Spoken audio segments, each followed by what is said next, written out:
Graça e paz da parte de Deus, nosso Pai, e de nosso Senhor Jesus Cristo a todos os nossos amados e muito queridos irmãos. Nós, no último final de semana, estudamos a respeito da primeira palavra da cruz, palavras essas ditas pelo Senhor Jesus Cristo enquanto ele estava crucificado. Quando o Senhor Jesus chegou no Gólgota, seguido por uma numerosa multidão, depois dele ser despido e fixado na cruz e a cruz ser levantada da terra, o Senhor Jesus permanece no seu mais absoluto silêncio. Porém, então ele rompe o silêncio e proclama a sua intercessão por seus inimigos, dizendo: Pai, perdoa-lhes, porque eles não sabem o que fazem. Nessa primeira palavra da cruz, o Senhor Jesus foi direto à raiz da maior necessidade humana, que é a necessidade pelo perdão dos pecados. Hoje nós vamos à segunda palavra da cruz. As palavras que o Senhor Jesus diz a um ladrão moribundo, a um ladrão que estava a poucos instantes da morte. E devemos entender porque o Senhor Jesus proclama estas palavras e o que elas significam.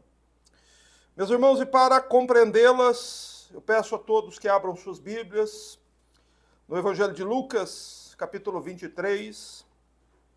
E nós vamos fazer uma leitura maior, mais extensa, para contextualizar os irmãos.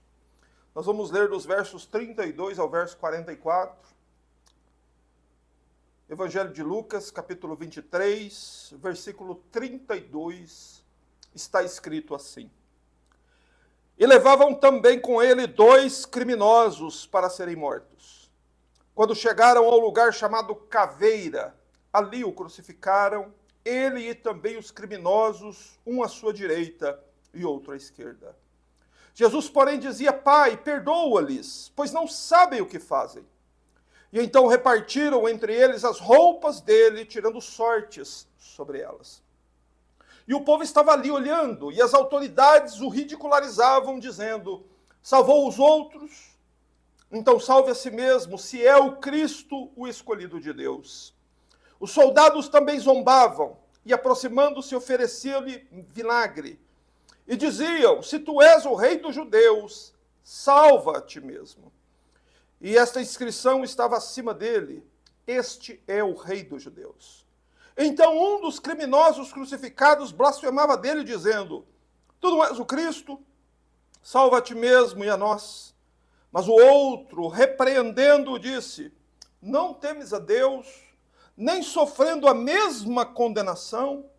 Nós, na verdade, estamos recebendo com justiça o que nossos atos merecem, mas este homem não fez mal algum. E então disse: Jesus, lembra-te de mim quando entrares no teu reino. E Jesus lhe respondeu: em verdade te digo que hoje estarás comigo no paraíso. Preste atenção no verso 44, por favor. Já era quase a hora sexta, já era quase meio-dia, e houve trevas em toda a terra até a hora nona.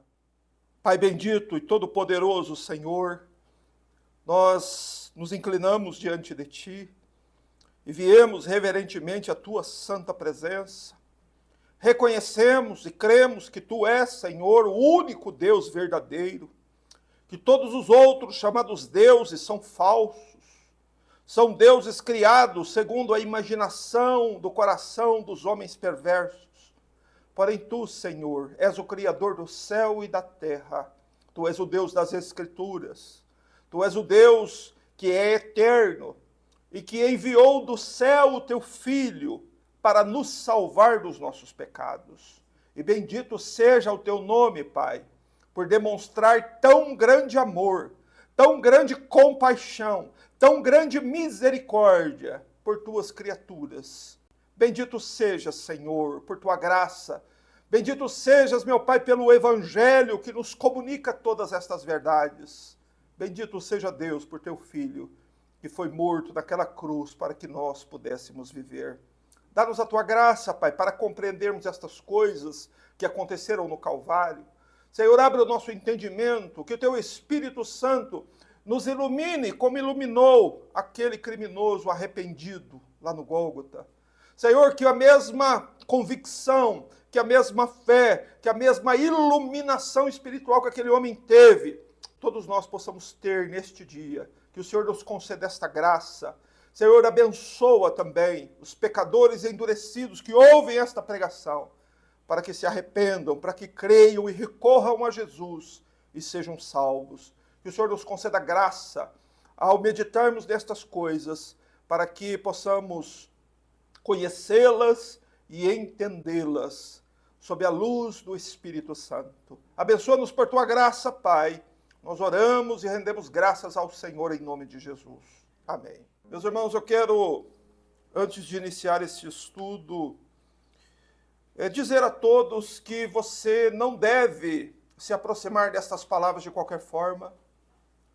Você deve se aproximar das palavras da cruz com temor, com reverência, com respeito, porque estas são as palavras da vida eterna. A mensagem da cruz é o que salva verdadeiramente o pecador. Por isso o apóstolo Paulo dizia que não tinha outra pregação a não ser Cristo e este crucificado. Então nos acheguemos, entendendo que não são palavras que nós podemos falar com brevidade ou nos retirar da frente dela com pressa.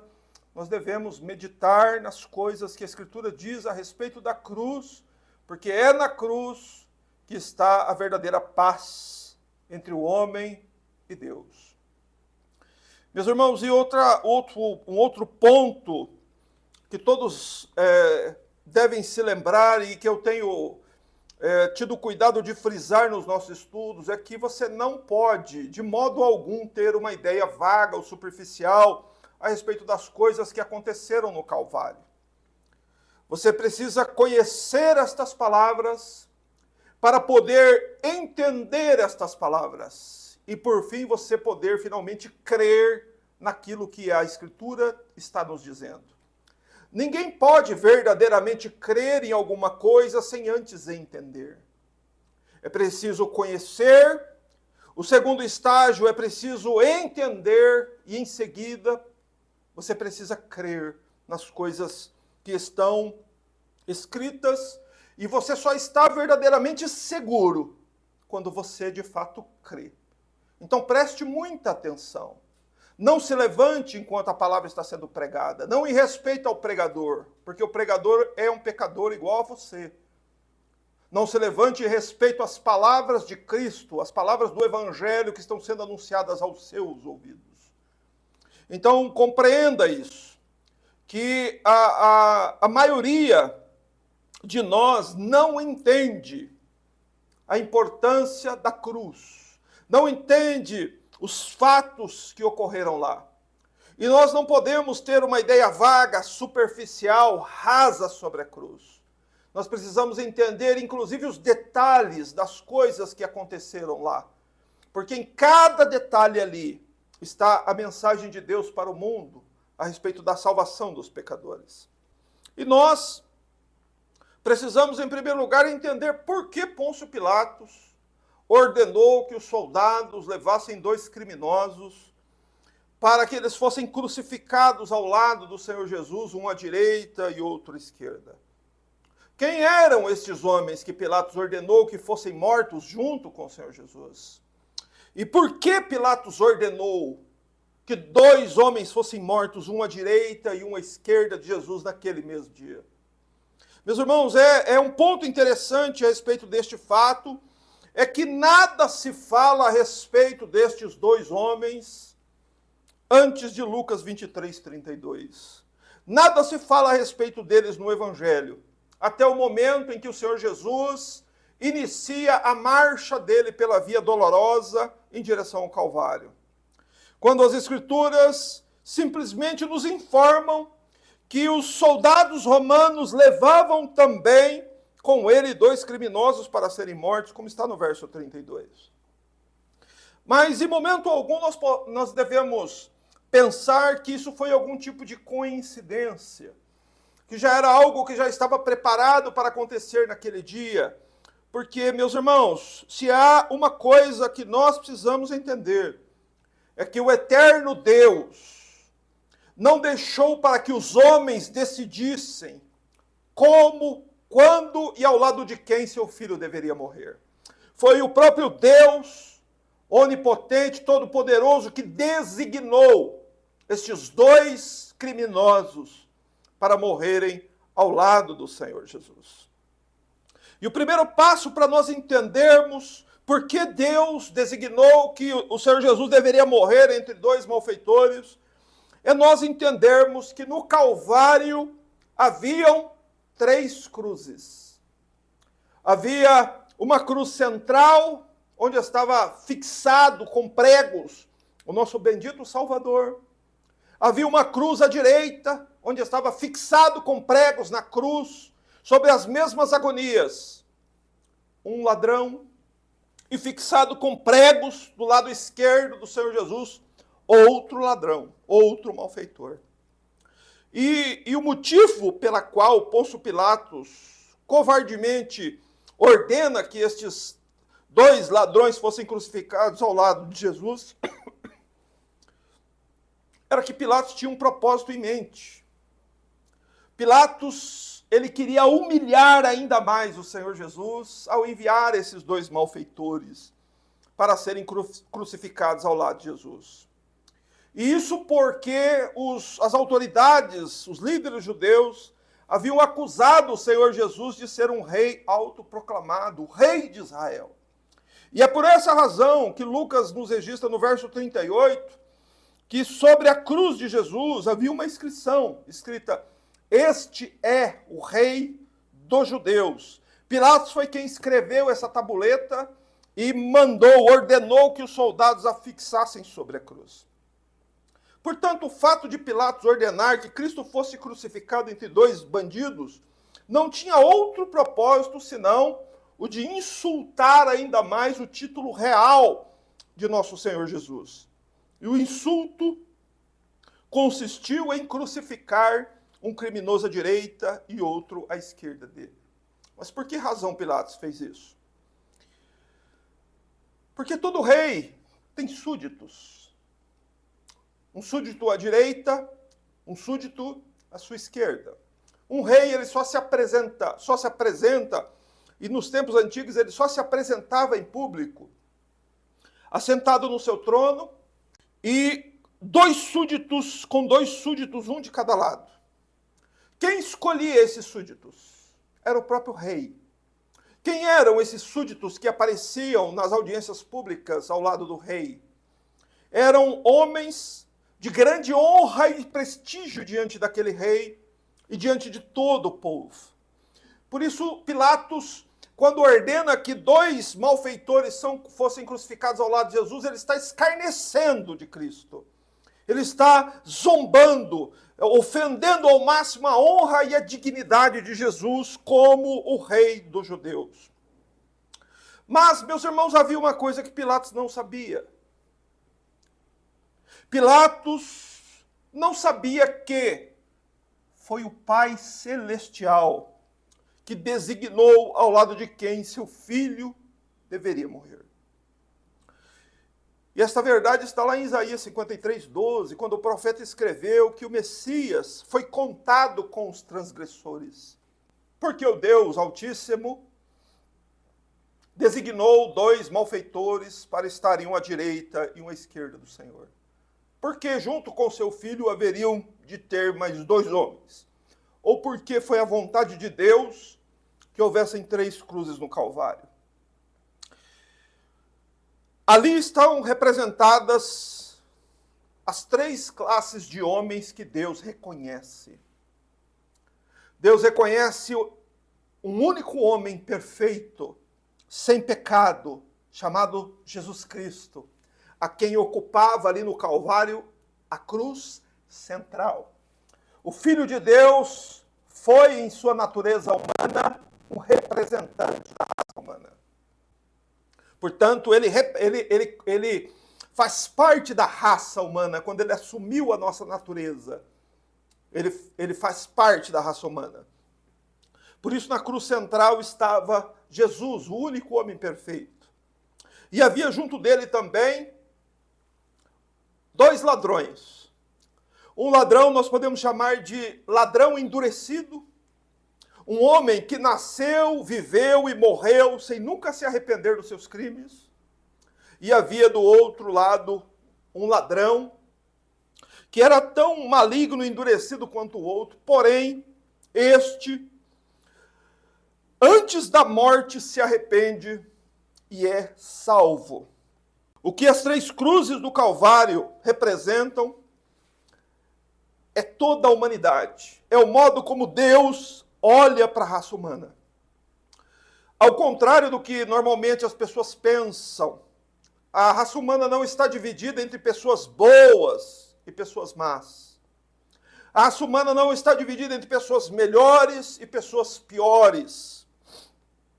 Todos os seres humanos do mundo inteiro, do mais novo ao mais velho, do mais rico ao mais pobre, da mulher e do homem, do sábio e do ignorante, todos os homens do mundo inteiro são exatamente iguais aos olhos de Deus, como aqueles 2 ladrões foram.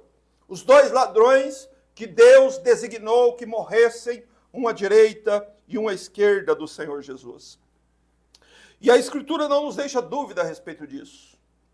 Você vai ver que as Escrituras provam que estes 2 homens foram iguais. Eles eram iguais. Em primeiro lugar, igualmente perversos no caráter. Os 2 são ladrões, salteadores e criminosos. Lá em Mateus 27:38, Mateus chama esses 2 homens levados para serem crucificados ao lado de Jesus de ladrões. Em Marcos 15:27, eles são chamados de salteadores. O que é um salteador?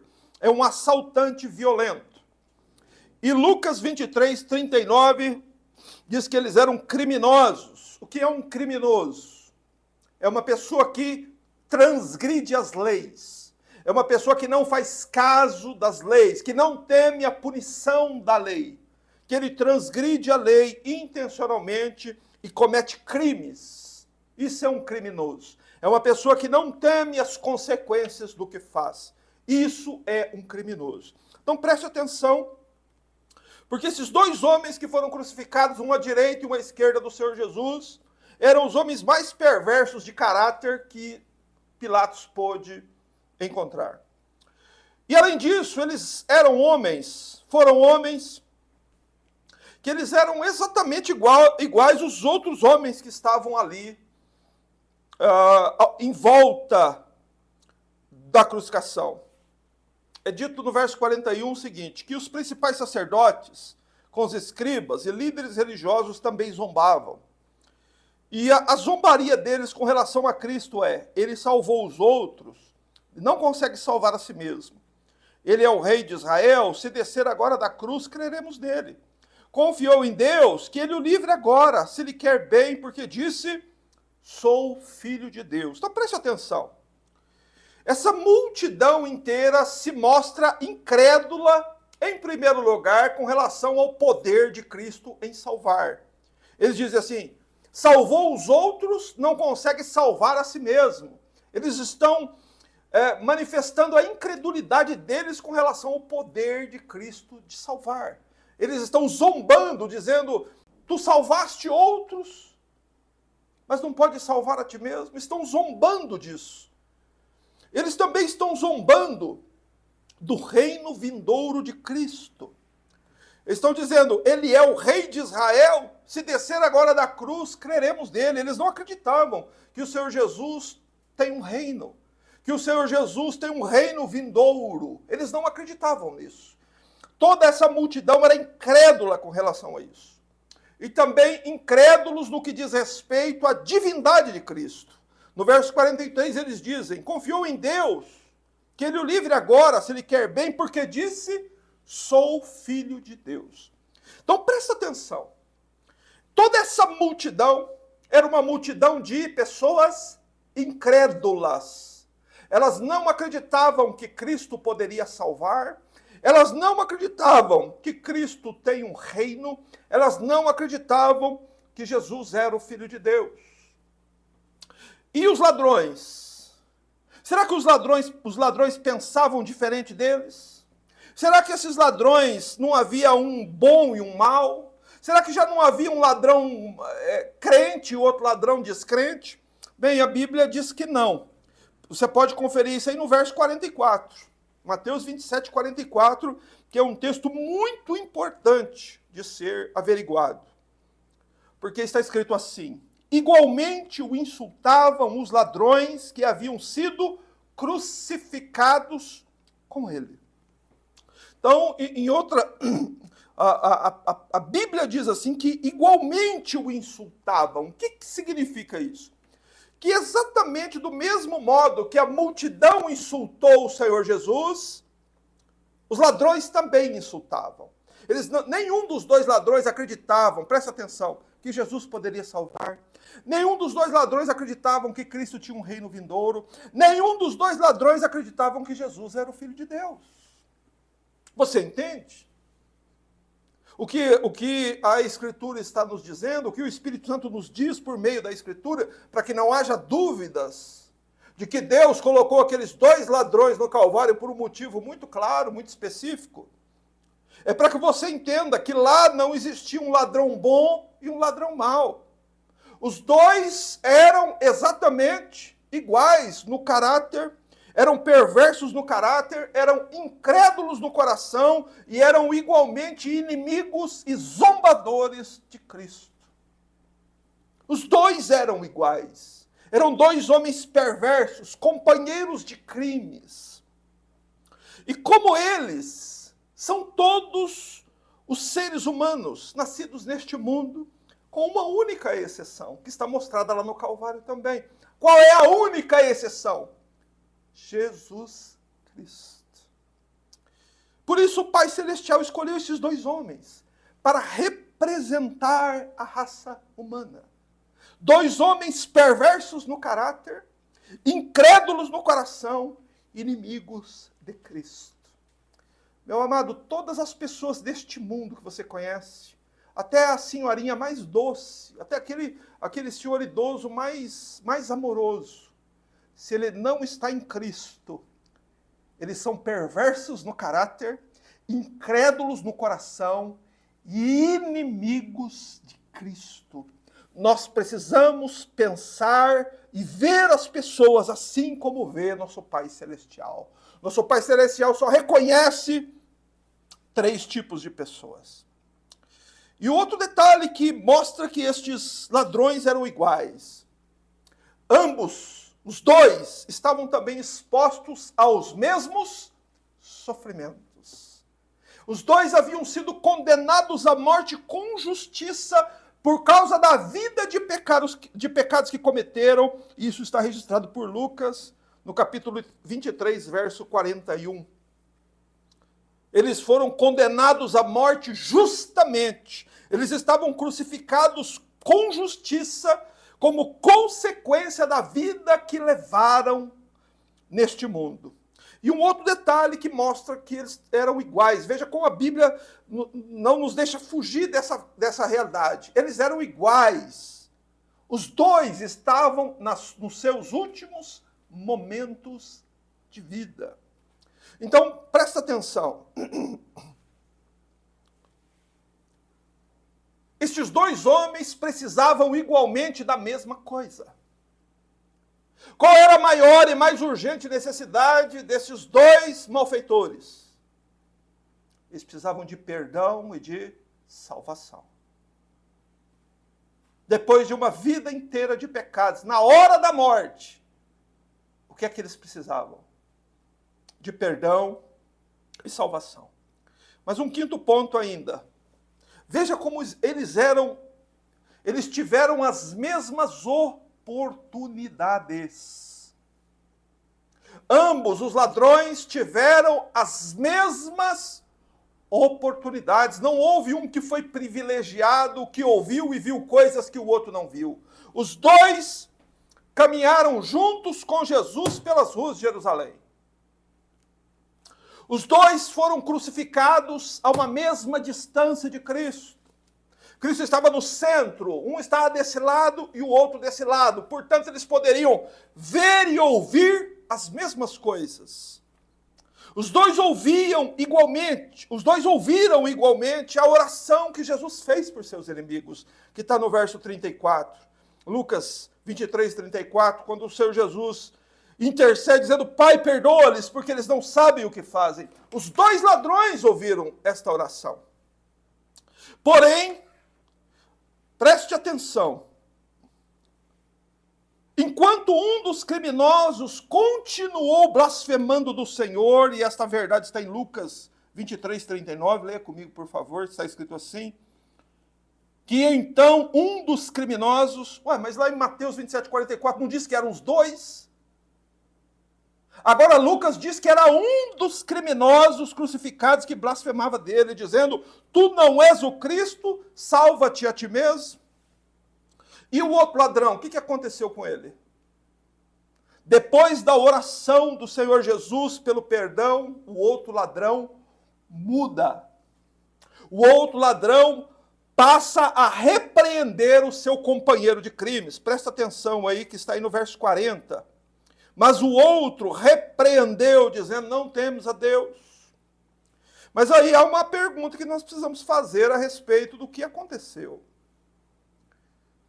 O que foi que produziu num homem perverso, maligno, blasfemo, inimigo de Cristo, uma mudança dessa? O que é que poderia mudar o coração de um homem que há poucos instantes estava blasfemando do Filho de Deus, mas que pouco tempo depois, minutos depois, ele vê em Cristo a sua única esperança? O que mudou no coração de um desses ladrões? Bom, em primeiro lugar foi que ele ouviu, sim, como outro também ouviu, a oração do Senhor Jesus por perdão e salvação. E ele entendeu, ele reconheceu que essa era simplesmente a maior necessidade dele. Ele estava a poucos instantes de entrar pelos portais da morte. O que é que um homem precisa sob tais circunstâncias, depois de viver a sua vida toda no pecado? Este pecador precisa de perdão. E ele ouviu que Cristo intercedeu ao Pai para que os inimigos dele fossem perdoados e salvos.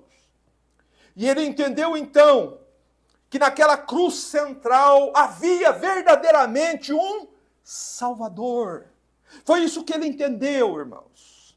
E que Jesus estava disposto a salvar até mesmo seus inimigos mais cruéis e blasfemos. E então o ladrão, um desses ladrões, percebe a sua urgente necessidade. E ele então crê que Deus perdoa inimigos, mesmo sendo eles blasfemos e rebeldes. Porém, não se engane, não pense que foi a vontade natural do segundo ladrão que mudou o coração dele. Porque não foi.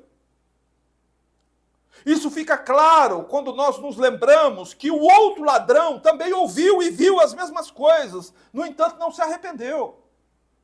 O outro ladrão estava crucificado, assim como o ladrão que se arrependeu, estava sofrendo, mas ele não se arrependeu. Mas o ladrão arrependido, em poucos instantes, ele estava manifestando incredulidade em seu coração, mas ele subitamente se torna um crente e se torna também um pregador. Subitamente, ele se tornou um crente e um pregador, e não apenas isso. Este ladrão que se arrependeu enquanto estava crucificado ao lado de Jesus, se torna também um professor para a igreja de Cristo de todos os tempos. Louvado seja Deus. Mas, meus irmãos, é evidente que a conversão deste ladrão aconteceu sob as circunstâncias mais desfavoráveis. Porque Cristo estava numa posição de humilhação e fraqueza. Todos os discípulos dele haviam o abandonado. Seu corpo estava despido e surrado. E ao invés de uma coroa de ouro sobre a cabeça, haviam cravado sobre a cabeça do Senhor Jesus uma coroa de espinhos. E também seus inimigos estavam em volta dele e estavam olhando para ele e o ridicularizando. Meu irmão, e foi exatamente nessa hora mais desfavorável possível, escuta o que você vai ouvir, que esse ladrão creu no Senhor Jesus e foi salvo. Mas como é que você explica isso? Como que eu posso explicar isso? Que na hora mais desfavorável, sob as circunstâncias mais improváveis, um dos ladrões se arrepende, crê e é salvo. Meus irmãos, como é que podemos explicar que um homem que praticou o mal a vida inteira, nos seus últimos instantes de vida, toma um homem crucificado e humilhado por seu Deus? Como que se explica isso? E tem mais para ser explicado. A conversão deste ladrão aconteceu antes dos fenômenos sobrenaturais que aconteceram naquele dia. Por isso nós lemos até o verso 44. Veja aqui, quando acontecem os fenômenos sobrenaturais, não é a hora sexta, quando houve trevas sobre toda a terra até a hora nona, né? Pois o sol se escureceu, não foi que o céu ficou coberto de nuvens, não foi um evento natural, foi um evento sobrenatural. A Escritura, se você tem fé para crer, a Escritura diz que o sol escureceu. Não foi um eclipse. A Bíblia nos informa que o sol escureceu ao meio-dia. E que também o véu do santuário se rasgou de alto a baixo. E ainda, em Mateus 27:51, é nos dito que a terra toda tremeu. Um terremoto estremeceu o mundo inteiro. Mas a conversão do ladrão aconteceu antes destes fenômenos sobrenaturais. Isso é algo importante.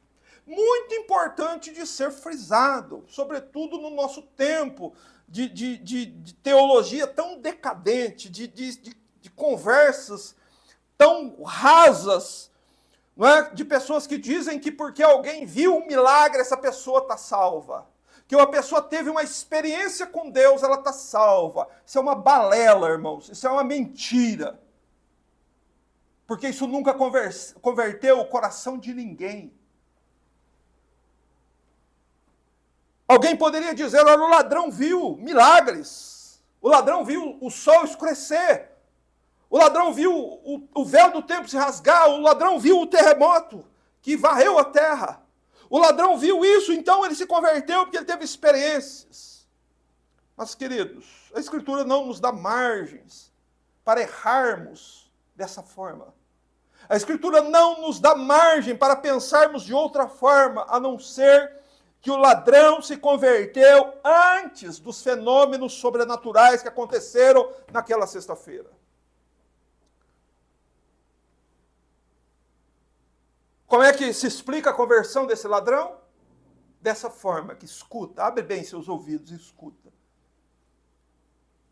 Foi Deus quem escolheu salvá-lo sob as circunstâncias mais desfavoráveis, para revelar à raça humana uma coisa. Deus salva a quem Ele quer. Deus concede sua graça a quem Ele quer. Deus salva até mesmo o mais perverso dentre os homens, e isso é uma boa notícia para todos os que estão me ouvindo. Não compete a nós tentar entender por que Deus salvou um e não salvou o outro. Compete a nós entendermos que algo sobrenatural aconteceu ali no Calvário. Por isso que um dos ladrões se arrependeu e creu no Senhor Jesus e foi salvo, enquanto o outro permaneceu do jeito que nasceu. Ele viveu, nasceu e morreu endurecido como sempre foi. Isso que você precisa entender. Um foi salvo e o outro se perdeu. Deus vê a humanidade desta forma. Pecadores endurecidos, pecadores arrependidos. O que importa é em que lado da humanidade você e eu estamos. Do lado dos endurecidos, do lado dos incrédulos, do lado dos blasfemos, do lado dos inimigos de Cristo, do lado dos que riem do nome dele, que zombam do nome dele, ou do lado daqueles que creem no nome do unigênito Filho de Deus. Irmãos, o primeiro ladrão, ele permaneceu endurecido, incrédulo, como sempre foi. Lê comigo novamente o verso 39. Então um dos criminosos crucificados blasfemava dele, dizendo: tu não és o Cristo, salva a ti mesmo e a nós. Observe, presta atenção, irmão. Olha os detalhes do texto. Seja sábio e veja que Lucas escreveu isso com riqueza de detalhes para que nós não viéssemos a errar e pensar de outra forma. Ele diz que quem disse essas palavras, quem estava blasfemando ali, naquele momento, era um dos criminosos crucificados. Então Lucas não nos deixa margem para pensar que era um outro criminoso que estava na multidão. Era um dos criminosos crucificados que continuava blasfemando de Jesus. E a blasfêmia dele qual era? Tu não és o Cristo? Tu não és o rei? Cadê o teu reino? Cadê o teu trono? Tu não és o Salvador? Salva a ti mesmo. Salva nós também. Nos liberta deste sofrimento aqui da cruz, para que a gente continue vivendo a nossa vida de pecados aqui nesse mundo. Meus irmãos, o que este homem pediu é exatamente o que a maioria dos crentes que eu conheço hoje querem. Querem Jesus para viver bem neste mundo. Querem Jesus para salvá-lo do seu sofrimento terreno. Essa é a miséria, é a pobreza, é a desgraça de uma geração de chamados crentes. Eles reagem como esse ladrão endurecido. O ladrão endurecido também estava disposto a crer em Jesus, se ele o libertasse do sofrimento. Mas vamos prosseguir aqui. Veja que esse ladrão, o endurecido, ele manifesta abertamente, publicamente, completo desprezo por Jesus. E ele pensa que Jesus não desce da cruz porque Jesus não pode descer. Esse é o pensamento dele. Esse é o pensamento natural. Esse é o pensamento que toda pessoa que não foi alcançada pela graça tem. Jesus não desceu daquela cruz porque ele não podia descer. Mas Jesus não desceu da cruz porque se ele descesse, nós estaríamos todos perdidos. O coração do homem natural não teme as consequências do que fez e nem das coisas que diz. Ele não tem medo. Ele peca e não teme. Esse criminoso, ele não temia o que falava. Ele achava que ele poderia zombar, não ia acontecer nada. Sabe o que ele pensava? Ele pensava o seguinte, meu amigo, que a vida termina com a morte. Então ele poderia zombar de Cristo o quanto fosse, ele ia morrer, ia tudo acabar mesmo. Esse era o pensamento dele. No entanto, ele estava e morreu tremendamente enganado. Como é que nós podemos realmente aferir, confirmar biblicamente que um desses homens foi verdadeiramente salvo, se converteu? Bem, a partir do verso 40 nós conseguimos fazer isso. Porque o outro ladrão crucificado repreendeu o ladrão endurecido, dizendo: não temes a Deus, nem sofrendo a mesma condenação. Meus irmãos, eu fico pasmo ao ler isso na Bíblia. Sabe por quê? Porque um homem que há poucos instantes estava insultando a Cristo, repentinamente foi tomado por um grande temor a Deus. Tu nem ainda temes a Deus? Um homem que passou a vida toda sem nunca temer o tribunal dos homens, por isso que era ladrão, criminoso e assaltante. Não temia o tribunal dos homens. Agora, enquanto ele estava crucificado, este homem estremece diante da expectativa do julgamento de Deus. Por isso ele diz ao seu companheiro, o repreendendo, dizendo, tu não temes a Deus. Sabe com o que ele está preocupado agora? Sabe com que este homem, este ladrão arrependido está preocupado? Não com o seu sofrimento presente. Ele está preocupado com o seu julgamento futuro. Ele teme a Deus e ele sabe que ele vai encontrar a Deus logo depois da morte. Ele não pede a Jesus para o libertar da cruz. Ele não teme seu sofrimento presente, mesmo aquele estado de extrema agonia no qual ele estava na cruz. Aquilo para ele não era nada. O que o preocupava mesmo era a expectativa do coração dele de que ele iria morrer e teria que prestar conta dos seus atos diante de Deus. E, meus irmãos, o coração dele foi infundido um grande temor a Deus. Mas aqui, uma outra coisa que me deixa pasmo é como é que nós podemos explicar a inteligência espiritual desse ladrão. Onde foi que esse homem recém-convertido aprendeu todas essas coisas? Quem ensinou isso para ele? Meus irmãos, quem ensinou isso a ele, no exato momento da conversão dele, foi o próprio Deus. Esse ladrão recebeu da graça de Deus.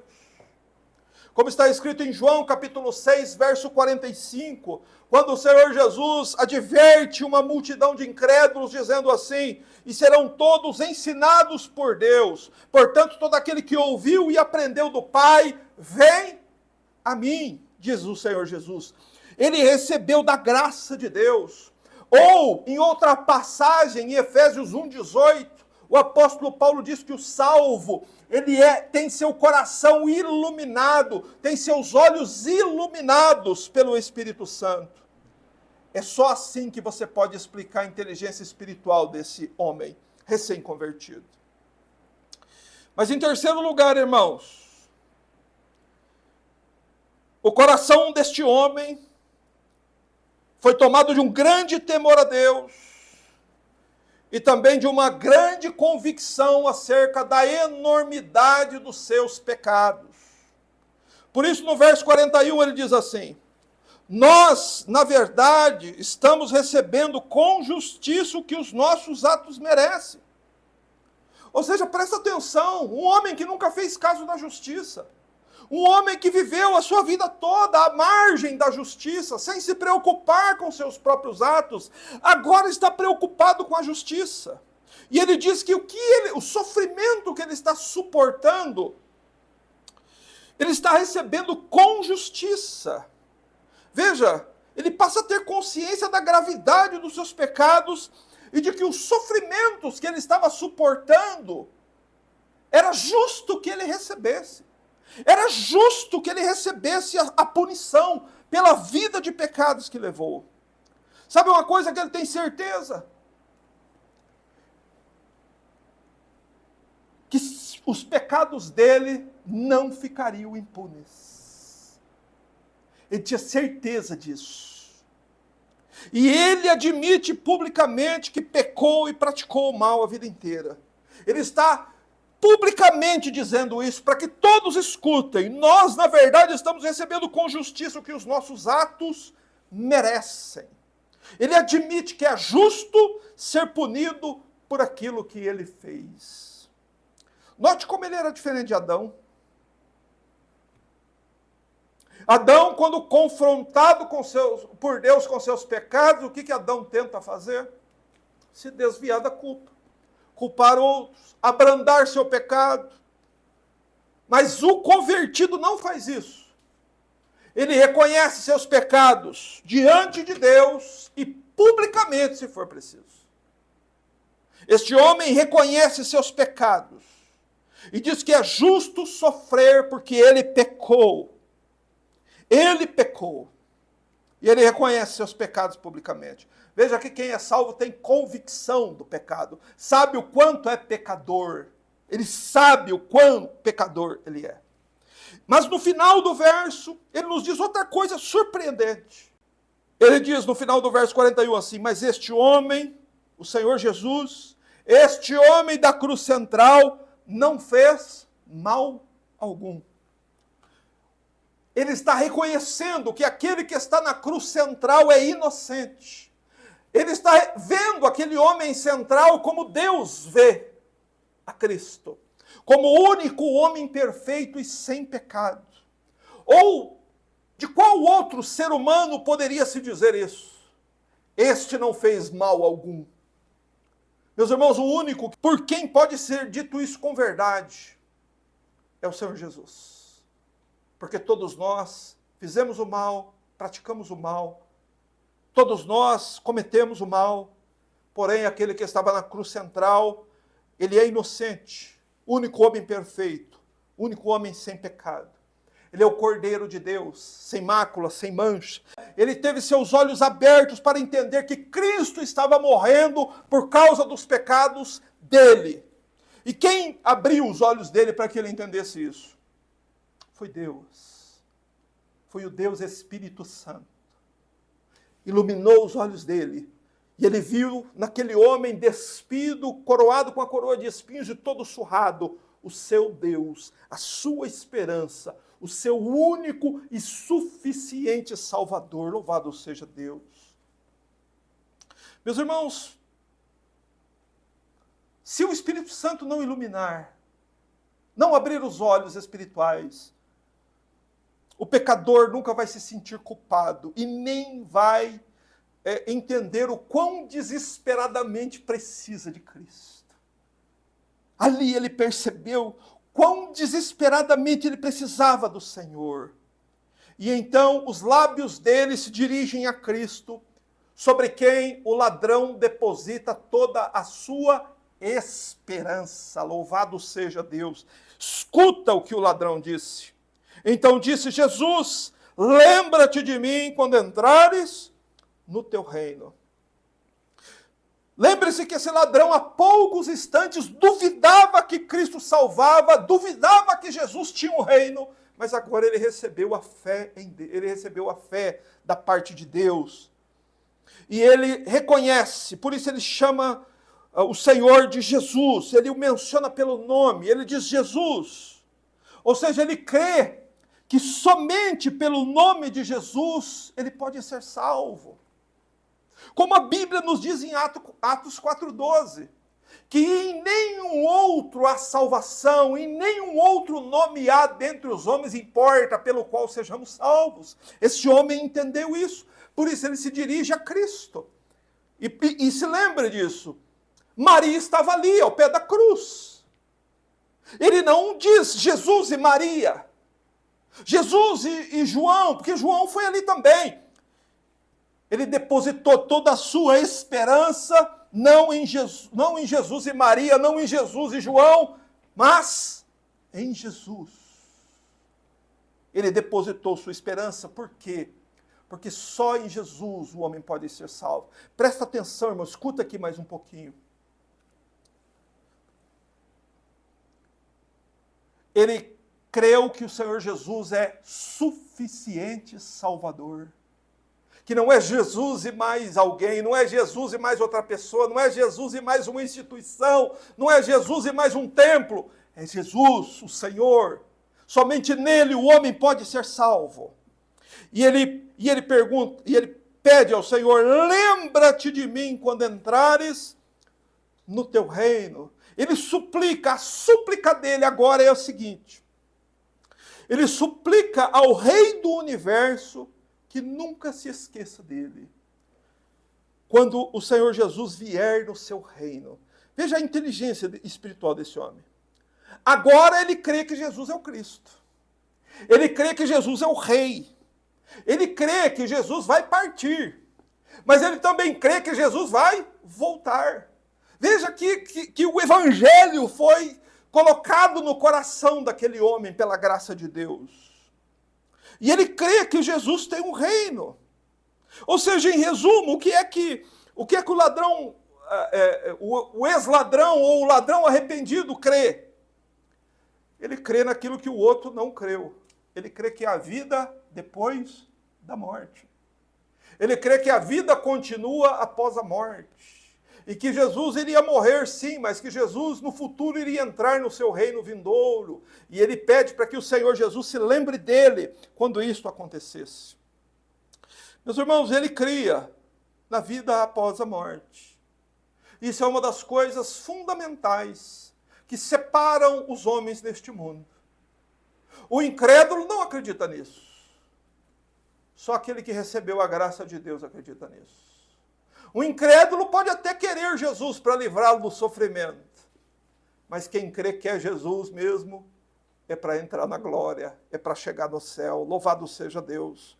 Mas entenda que apesar de ninguém mais crer igual a ele ali, ele crê em coisas que mais ninguém ali acreditava.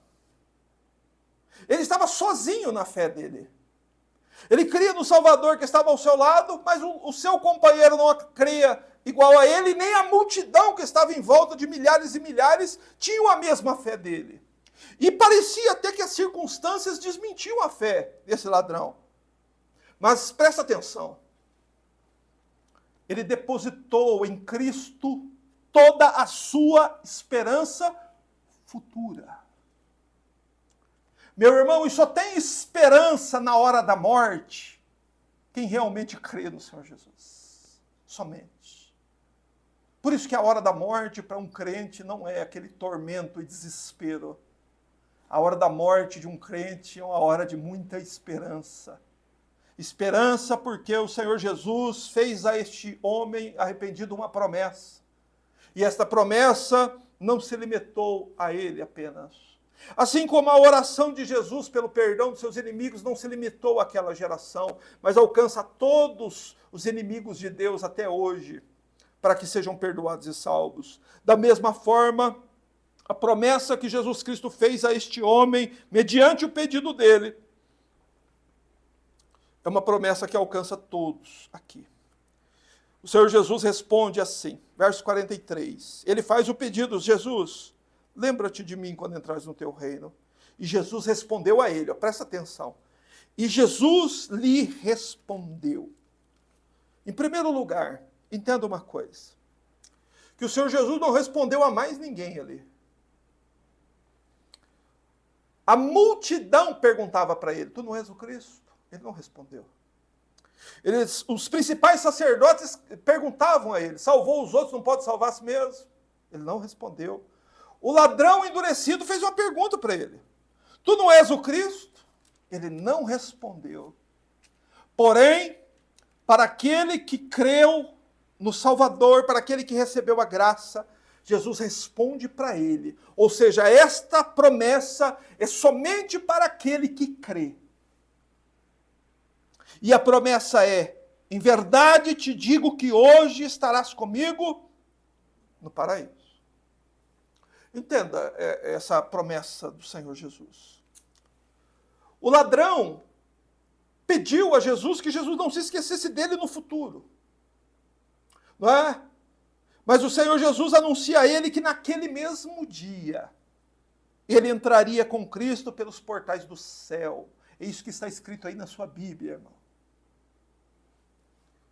Cuidado com as seitas, porque seitas, elas ensinam que o corpo e a alma dormem na sepultura.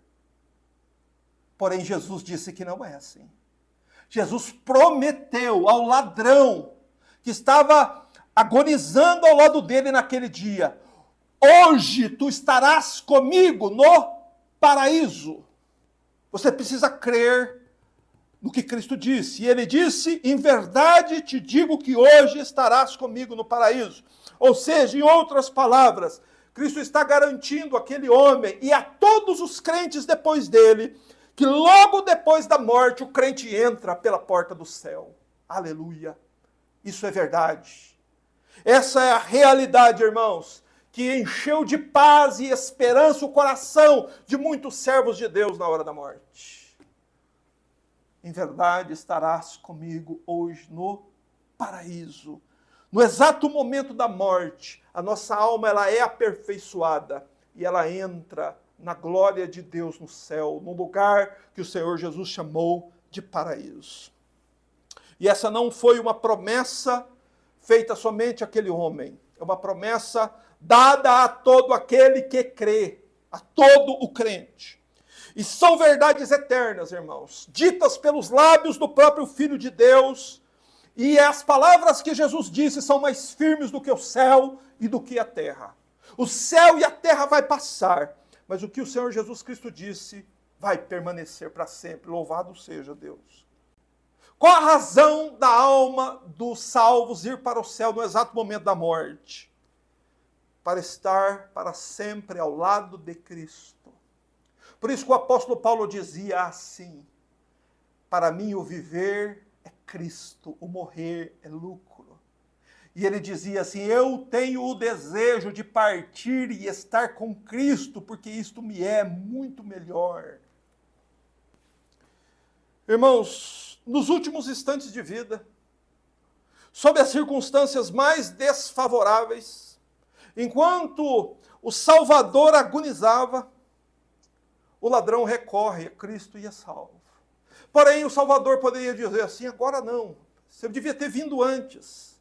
Você tinha que ter clamado a mim antes. Você vem me pedir isso agora. Agora eu estou ocupado aqui, eu estou atravessado com pregos, estou coroado com a coroa de espinhos, estou lutando contra Satanás, estou suportando os pecados do meu povo. Daqui a pouco eu vou ter que suportar a ira de Deus. Ó, você não veio antes, eu não vou mais dar atenção para você. Você devia ter vindo antes. Mas o Senhor Jesus não reagiu assim. Nem mesmo sob as piores agonias, Cristo se recusou a salvar o pecador. Por isso, pecadores, nunca duvide do poder de Cristo em salvar. Esses religiosos duvidavam: salvou os outros? Então salve a si mesmo. Porém, o crente, ele crê verdadeiramente no poder salvador que Jesus Cristo tem.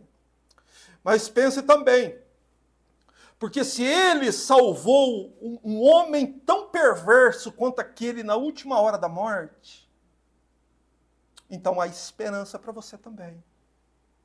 Porque nenhum de nós é visto por Deus de modo diferente do que aqueles dois ladrões do Calvário. Se você não descer dos seus tamancos e não se humilhar diante de Deus, e não se ver diante de Deus como um ladrão, criminoso e assaltante, Deus não te receberá. Você precisa se humilhar debaixo da poderosa mão de Deus e reconhecer que o que Deus disse a seu respeito é verdade. Que, como dizia Charles Wesley, você e eu somos todo pecado, toda injustiça. Nunca fizemos o bem. Todas as nossas justiças são como trapos de imundícia diante de Deus. Se você não descer dos tamancos, meu irmão, diante do Deus Altíssimo, você jamais vai poder saber o que é esta salvação que esse ladrão teve. Então desça, se humilhe, desça até os lugares mais baixos. E faça isso nunca duvidando que Jesus está disposto a te salvar. Nunca questione a suficiência infinita de Cristo. Haja como esse ladrão. Não é Jesus mais Maria, não é Jesus mais um templo, não é Jesus mais uma denominação, não é Jesus mais alguma coisa. É Cristo e somente Cristo que salva. Louvado seja Deus. Porque um Salvador agonizante pôde salvar. Pensa agora. Ele não está mais na cruz. Ele morreu às 3 da tarde. Ao terceiro dia ele ressuscitou. E as Escrituras nos informam que o lugar onde Jesus ocupa agora é o trono à direita de Deus Pai. E lá ele é o nosso sumo sacerdote e intercede por pecadores diante de Deus. Pense que agora ele não está mais no seu lugar de humilhação. Cristo está no seu trono na glória. E agora imagina que se ele, humilhado e desprezado lá no Gólgota, pôde salvar, pensa em como ele pode salvar o homem agora. que a obra dele já está consumada na cruz. Meus irmãos, se Cristo recebeu um ladrão tão perverso, não duvide que ele pode receber você também. Não duvide. Ah, mas eu sou mais perverso que o ladrão. É bem provável que seja. Mas não duvide, porque Cristo pode salvar você. Mesmo pessoas que chegam às portas da morte, não ficam sem esperança. Mesmo a pessoa que nunca ouviu o Evangelho, mas está à beira da morte, essa pessoa não está sem esperança. Houve um missionário enviado para a Índia, que encontrou um homem à beira da morte na estrada. E as palavras que este missionário pregou a esta pessoa à beira da morte é essa. Em verdade te digo que hoje estarás comigo no paraíso. Esse homem creu, se arrependeu ali no leito da morte e ali ele partiu. Isso é uma verdade, irmãos. Mesmo às portas da morte, o homem pode ser salvo. No entanto, pessoalmente, eu acredito que muito poucas pessoas são salvas no leito da morte. Muito mais agora, nesta geração que todo mundo escuta o Evangelho e trata o Evangelho como coisa nenhuma. Ele tem coisa mais importante para fazer. Quando o Evangelho é pregado, ele levanta e vai mexer no celular. Quando o Evangelho é pregado, ele levanta e vai mexer na cozinha. Quando o Evangelho está sendo pregado, ele vai fazer alguma coisa. Está lavando louça a hora que o Evangelho está sendo pregado. Olha que desgraça de uma geração decaída.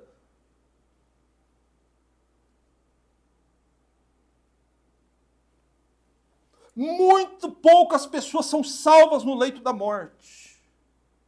Mas aquele que escuta o Evangelho, aquele que ouve ainda aqui uma pequena porção, um versículo como esse ladrão ouviu, Pai, perdoa-lhes, porque não sabem o que fazem. Aquele que ouve e crê, ele é salvo. Porém, você não pode adiar esse seu encontro com Cristo, essa sua súplica ao Salvador, até as suas últimas horas da morte. Porque não há nenhuma garantia de que você vai ter tempo de fazer isso na hora da sua morte. E se você não tiver tempo, se você por acaso for cortado da terra, sem tempo de pensar e de se arrepender, era melhor você não ter nascido. Porque você vai estar na companhia desse ladrão endurecido para sempre. Só há 2 lugares para você na eternidade. Ou você vai estar com esse ladrão endurecido, ou você vai estar com o ladrão arrependido. Por toda a eternidade. Então não adie a sua súplica ao Senhor Jesus. Faça a sua súplica enquanto você está aqui respirando. Mas se lembre de uma coisa, se lembre de um ponto. O outro ladrão estava lá também no Calvário e viu as mesmas coisas e foi repreendido pelo ladrão que creu. E viu uma mudança radical no seu companheiro. Porém, este outro ladrão, que agonizava também na hora da morte, ele morreu sem perdão e sem salvação. No entanto, nessa geração decadente, torna a dizer isso, pouco se fala do ladrão que morreu e foi para o inferno. Mas ali houveram 2 homens. Um se arrependeu e creu e foi salvo, e Cristo disse que ele estaria com ele no paraíso naquele mesmo dia. Porém, o outro morreu e foi para o inferno, mesmo que ele não acreditava nisso. Não importa em que o homem acredita, irmãos. Importa o que a Bíblia diz. E ponto final. Meus irmãos, se alguém que me ouve está a poucos instantes da morte, há tempo suficiente para você ser perdoado e salvo. Isso é verdade. O Evangelho nos garante isso. Mas também é verdade que na mesma passagem do Evangelho, há um segundo ladrão, também em seus últimos instantes de vida, que morreu sem arrependimento, sem perdão e sem salvação.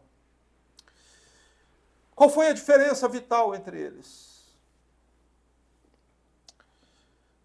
Uma simples e humilde oração.